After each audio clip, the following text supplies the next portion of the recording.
in honor of Philip Rivers, whose Hall of Fame career came to an end yesterday without ever having won a championship.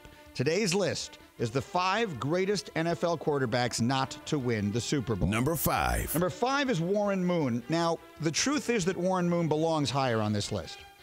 The problem is, for those who don't know this and don't remember this, Warren Moon was forced because at the time that he was coming out of college, for lack of a better way of putting it, they just didn't have black quarterbacks in the NFL. He had to go play in the CFL, the Canadian Football League, where he basically set every passing record imaginable.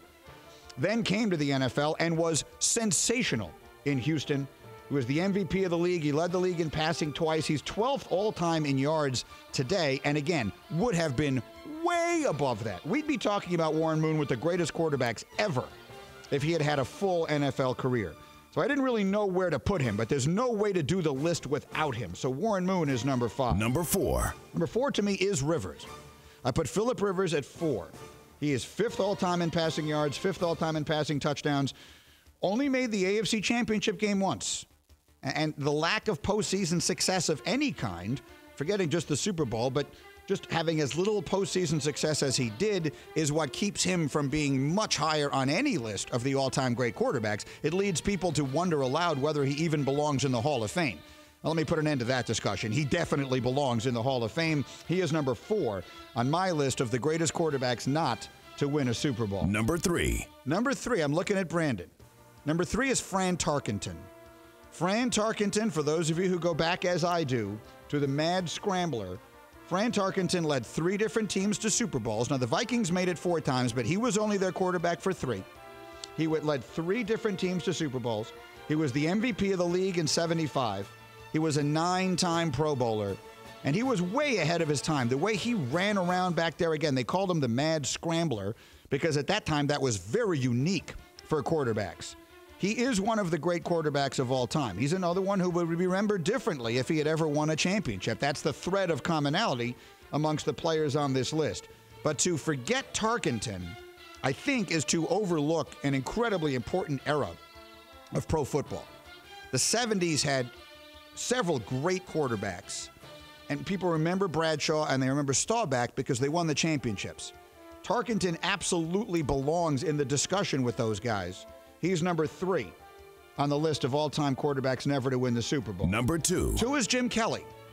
Jim Kelly, 5 AFC championship games, 4 Super Bowl appearances. At the time of his retirement, he was 2nd in 3,000 or more yard passing. He had a million different records. Jim Kelly was the leader of one of the great teams ever. He also didn't begin his career in the NFL. He began his career in the USFL with the Houston Gamblers. That league didn't go anywhere. He wound up in the National Football League and led, again, the Buffalo Bills to 4 consecutive Super Bowl appearances. That sometimes is mistakenly viewed as a negative accomplishment. Going to 4 straight Super Bowls, and particularly after losing 3 in a row, is an incredible achievement. And you heard Jim on this show earlier this week. It was because of the closeness of that team, and he was the leader.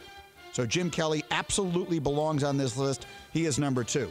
Brandon, I assume you can guess who number 1 is. Number 1. Yes, Brandon just yelled out Dan Marino, and that is correct.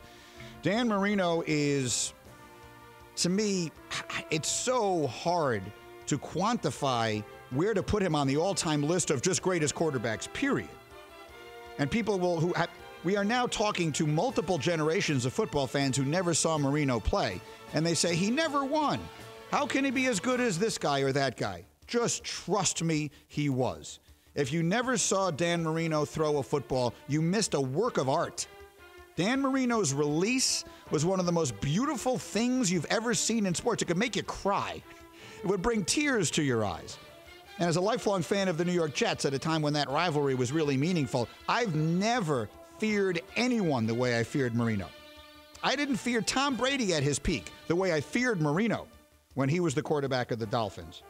Again, only made it to 1 Super Bowl in his 2nd year when he took the league by storm as a rookie and continued it into year 2. And he got blown out by Joe Montana and the 49ers, and everyone figured, oh, the Dolphins are beginning a dynasty. He'll get back 10 more times. And he never got back. But he certainly belongs at number 1 on this list. Dan Marino is the greatest quarterback never to win the Super Bowl.